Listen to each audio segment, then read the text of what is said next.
Hello, all you big, beautiful brains out there. Today, we're going to talk about autism in adults.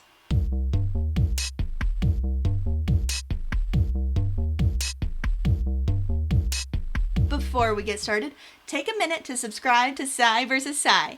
Help out your friendly neighborhood psychologist while I tell you all about autism in the adult population. So, you tell me, which one of these four people is autistic, and how could you tell?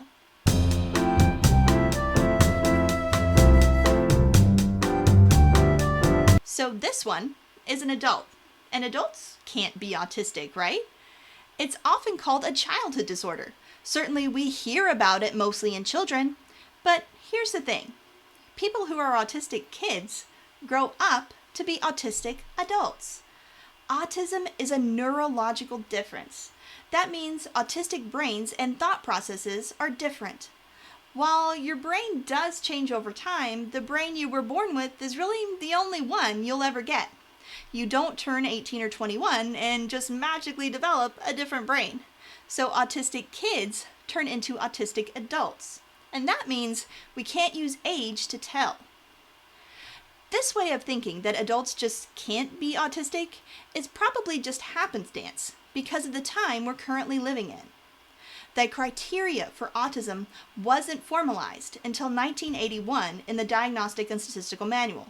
That's the big book that tells clinicians and therapists the proper way to diagnose and treat patients. That means that except in some really specific cases, there wasn't a way to properly diagnose generations of people until the 1980s. And that means the oldest people who grew up knowing they were autistic are at the oldest right now in their late 30s. And that's if you could find a clinician to diagnose you at all. You see, gaining experience and expertise in diagnosing any condition often involves years of schooling, and there really weren't many clinicians or therapists who felt comfortable in diagnosing someone with autism. The test which is used to diagnose autism, the ADOS, wasn't even widely available until 2001. That means there was a 20-year gap between when the criteria were first defined and when the test really started being used.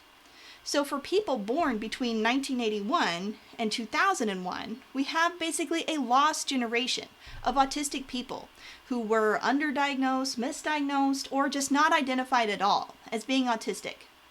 These people often search for years trying to identify what exactly is making their lives so different than everyone else. Their difficulties can be compounded if they did receive a diagnosis, because then they have to actively fight against what was likely an improper diagnosis due to their clinician simply not understanding and having the appropriate experience in identifying autism. These individuals are often diagnosed with other neurodivergent conditions, such as ADHD or anxiety disorders like social anxiety.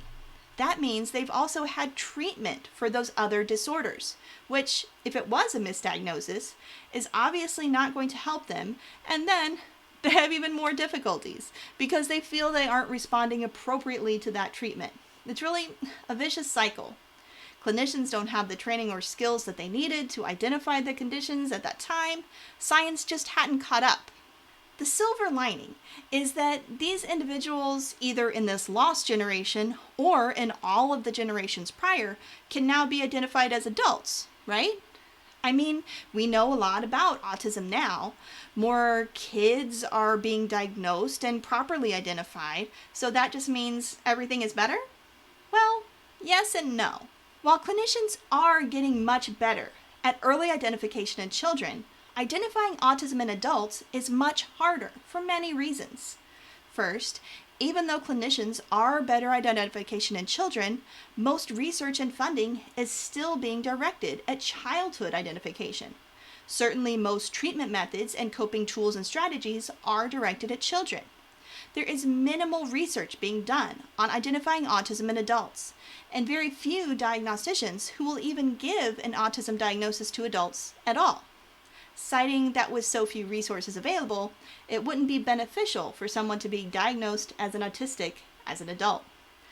Ouch. Second, Autistic adults are typically underemployed or unemployed, and that can make sorting through practical concerns like insurance and paying money for this diagnosis a serious situation. Not to mention that the diagnostic process can sometimes take months or even years of tests and therapy. That means time away from work and family responsibilities and all the things you need to do to exist as a human. Unfortunately, at least here in the US, getting a diagnosis takes a lot of money and time, and that's just not something that most people can reasonably do. Lastly, and one of the big reasons that's often not discussed in the literature, is that adults who have been autistic their whole lives are managing, despite extreme difficulties, and are simply less likely to seek treatment. Often they've been bullied or gaslit their entire lives, and so now they're either ashamed or scared to be identified as different, or they've managed to convince themselves that they aren't really different at all. Unfortunately, this segment of the autistic population will probably always wonder why they feel differently, but will never get the benefit of receiving a diagnosis. If you'd like to know more about receiving a diagnosis, make sure you subscribe to Psy vs. Psy so you can get all of our other videos and you can learn about the science of psychology and more about the neurodivergent community. Until next time, keep thinking, and I'll see y'all later. Bye!